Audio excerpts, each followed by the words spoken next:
Day কোডের সমস্ত বন্ধু শ্রোতা এবং অনুসরণকারীদের শারদীয়ার আন্তরিক প্রীতি শুভেচ্ছা এবং অভিনন্দন। দশমী সদ্য অতিক্রান্ত হয়েছে, প্যান্ডেলের আলো নিভে গেছে, ঢাকের শব্দ থেমে গেছে, গলিতে কেবল কাগজের ফুল উঠছে হাওয়ায়।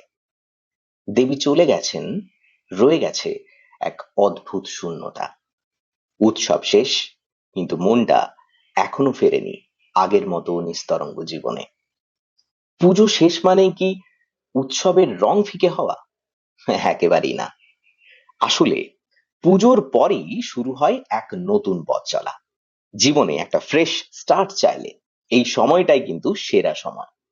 যেমন মা দুর্গা আসেন আর আমাদের ভেতরের অন্ধকার দূর করেন, তেমনি আমরা যদি চাই, আমরাও নিজেদের জীবনের অন্ধকার কাটিয়ে নতুন আলোর পথে হাঁটতে পারি। এই ভিডিওতে আমরা আলোচনা করব এমন কিছু পথ এবং পন্থা বা উপায়, যেগুলো মেনে চললে তুমি তোমার জীবনে পুজোর পরে একটা নতুন অধ্যায় কিন্তু শুরু করতে পারবে। তুমি ছাত্র হও, চাকরিজীবী হও, ব্যবসায়ী হও বা গৃহিণী, এই টিপস গুলো তোমার জন্য সমান রকম ভাবে কার্যকর এবং ভীষণ রকম উপকারী। তাহলে চলো শুরু করা যাক নতুন জীবনের কাউন্টডাউন। দেখো, যখনই তুমি কিছু শুরু করবে একটা এরকম পুজোর মতো উৎসবের বিরতির পর, সবার আগে তোমাকে যেটা মাথায় রাখতে হবে যে তুমি চাইছোটা কি, অর্থাৎ লক্ষ্যটাকে তোমাকে কিন্তু স্থির করতে হবে। তো পুজোর পর তোমার প্রথম কাজ হলো জীবনে তুমি কি চাইছো সেটা পরিষ্কারভাবে লিখে ফেলো। এবং সেটা কোথায় লিখে রাখবে? ঠিক সেই জায়গায় লিখে রাখো যে জায়গাটা তুমি বারবার তোমার চোখ যাবে, তোমার যেন দৃষ্টি সেখানে নিবদ্ধিত থাকে। এই বড় স্বপ্ন দেখার যে চেষ্টাটা, যে সাহসটা, এই প্রয়াসটা, এটা কিন্তু তোমার কাছে তখন অ্যাচিভেবল মনে হবে।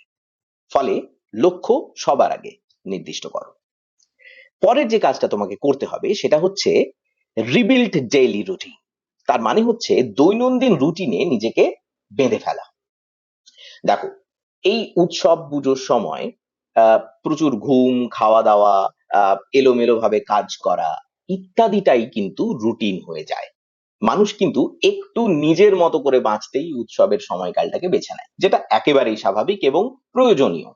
কিন্তু এরপর যখন তুমি নিয়মিতভাবে নিজেকে একটা ট্র্যাকে আনতে চাইবে, তোমার কাছে সব থেকে বড় আগের যে কাজটা হবে নিজেকে দৈনন্দিন নিবদ্ধিত রুটিনে বেঁধে ফেলা। অর্থাৎ আবার ঠিকঠাক সময় ঘুম থেকে ওঠা, ঠিকঠাক সময় পড়াশোনা করা বা কাজে মন দেওয়া, শরীর চর্চা করা, অভ্যাসে ফেরা, এইটা ধীরে ধীরে নিজের মধ্যে রপ্ত করতে হবে।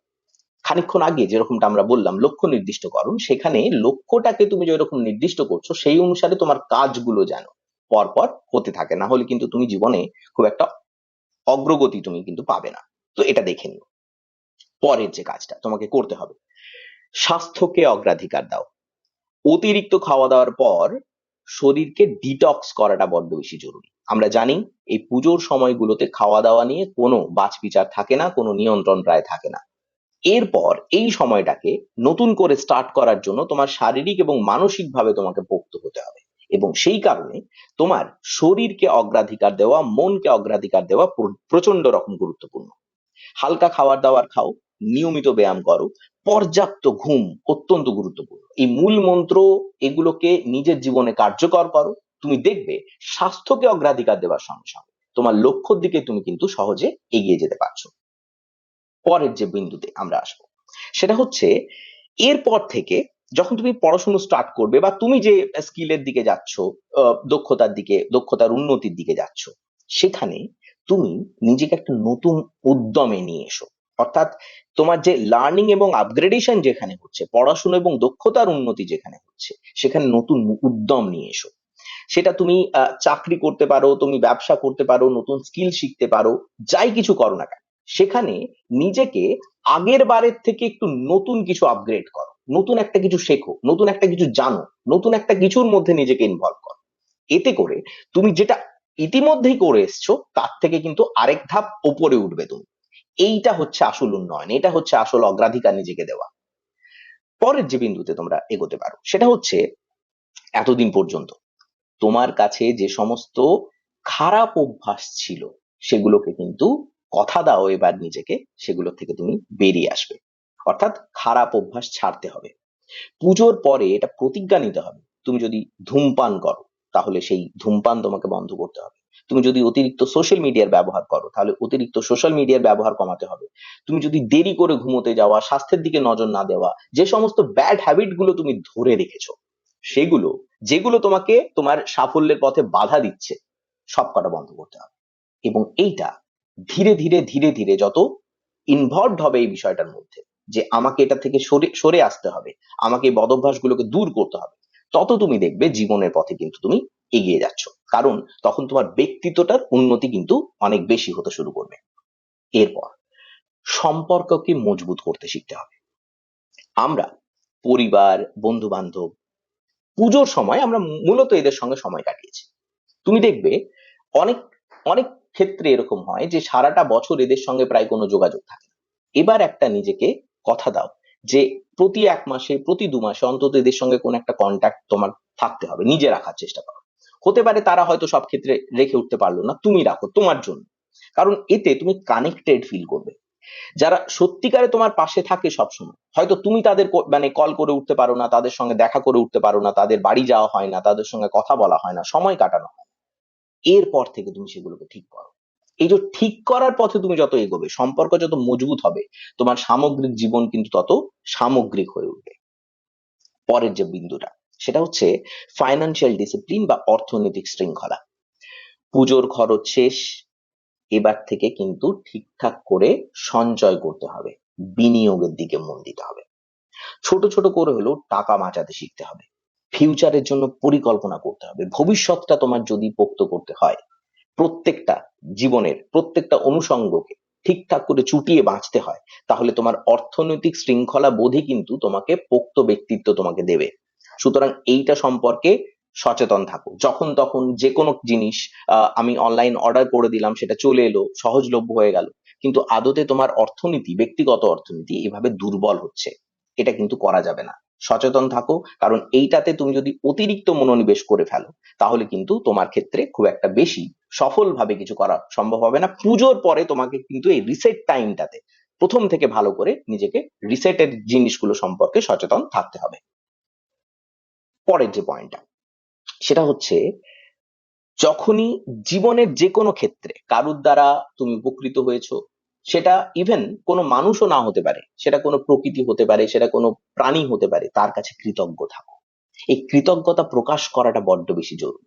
প্রতিদিন 5 মিনিট করে সময় নিয়ে ভেবে দেখো আজ তুমি কোন কোন জিনিসের জন্য কৃতজ্ঞ। এটা তোমার মানসিক শক্তি বাড়াবে। তুমি যত মানুষের প্রতি কৃতজ্ঞ হবে, সম্পর্কের প্রতি কৃতজ্ঞ হবে, পরিবেশের প্রতি কৃতজ্ঞ হবে, তত তোমার কাছে কিন্তু মানসিক শক্তি আরো দৃঢ় হবে, এবং দৃঢ় মানসিক চেতা যার রয়েছে সে কিন্তু জীবনে উন্নতি করতে বাধ্য। পরের পয়েন্টটা, নতুন কিছু শুরু করে দাও। পুজোর আগে পর্যন্ত তোমরা যে সমস্ত প্রজেক্ট ভেবেছো, যে সমস্ত শখের কথা ভেবেছো, যে সমস্ত অন্যান্য উপার্জনের পথ নিয়ে ভেবেছো, যা কিছু ভেবে থাকো, এমনকি সেটা সেটা যদি নিজের হেলথ নিয়েও ভাবো, স্বাস্থ্য নিয়েও ভাবো, সেটা আর ভাবনা চিন্তার পরিসরে রেখো না। এবার সেটাকে সক্রিয়ভাবে কার্যকর করো নিজের জীবনে। অর্থাৎ নিউ স্টার্টটা তোমাকে কিন্তু এই সময় করতে হবে, সেটা তোমার প্রজেক্ট হোক, তোমার হবি হোক, বা তোমার কোনো সাইড হাসল হোক। এতে করে জীবনে একটা নতুন এনার্জি আসবে, একটা নতুন প্রাণের সঞ্চার হবে, যে তুমি আদতে পুজোর পরে নতুন কিছু শুরু করছো। So this is very very important. আর সবশেষে যেটা আছে সেটা হচ্ছে আত্মবিশ্বাসে ভরপুর থাকো। সবচেয়ে বড় কথা হলো নিজের উপর বিশ্বাস রাখা। মনে রেখো, তুমি কিন্তু পারবে। প্রতিদিন একটু একটু করে চেষ্টা করলে তোমার জীবন সত্যিই বদলাবে। পৃথিবীতে এমন কেউ নেই যে চেষ্টা করে কোনো একটা জায়গায় পৌঁছয়। সে হয়তো তার কাঙ্ক্ষিত লক্ষ্যে পৌঁছয়নি, এটা হতে পারে, কিন্তু সে কোথাও পৌঁছয়নি এটা হতেই পারবে না। তুমি চেষ্টা করছো, তুমি লেগে আছো, তুমি পারছো না কোন একটা জায়গায় পৌঁছতে, এটা হতেই পারে না, তুমি পৌঁছবে। তো এইটাই আত্মবিশ্বাসটা। অনেকের মধ্যে তোমরা দেখবে, ইভেন তোমাদের বন্ধু বান্ধবের পরিসরেও দেখবে, অল্পতে ভেঙে পড়ে, নেতিবাচক মানসিকতা দেখায়, হবে না, হচ্ছে না তে বিশ্বাস করে। তুমি কিন্তু এই মানসিকতা থেকে বেরিয়ে এসো। তুমি যখন নিজে ভাববে যে হবে, তখন কিন্তু আলটিমেটলি হবেই, হতে বাধ্য হবেই। তোমাকে ভাবতে হবে যে তুমি পারবে। তো তোমার মধ্যে এই ভাবনাটা সঞ্চার কিন্তু এখন থেকে করো।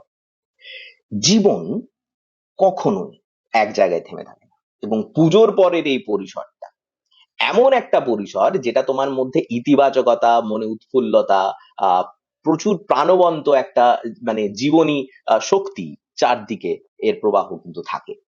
পুজো যেমন শেষ হয়, তেমনি নতুন ভোরও আসে। এবার সেই ভোরটাকে কিন্তু তোমাকে কাজে লাগাতে হবে, নিজেকে প্রতিদিন আরো ভালো বানাতে হবে। আর মনে রেখো, তুমি তোমার জীবনের আসল নায়ক। এমন আরো ইতিবাচক ভিডিও এবং অন্যান্য যে সমস্ত কন্টেন্টের জন্য তোমরা সাবস্ক্রাইব করো আমাদের চ্যানেলকে। তোমাদের সঙ্গে পরে আবার কথা হচ্ছে।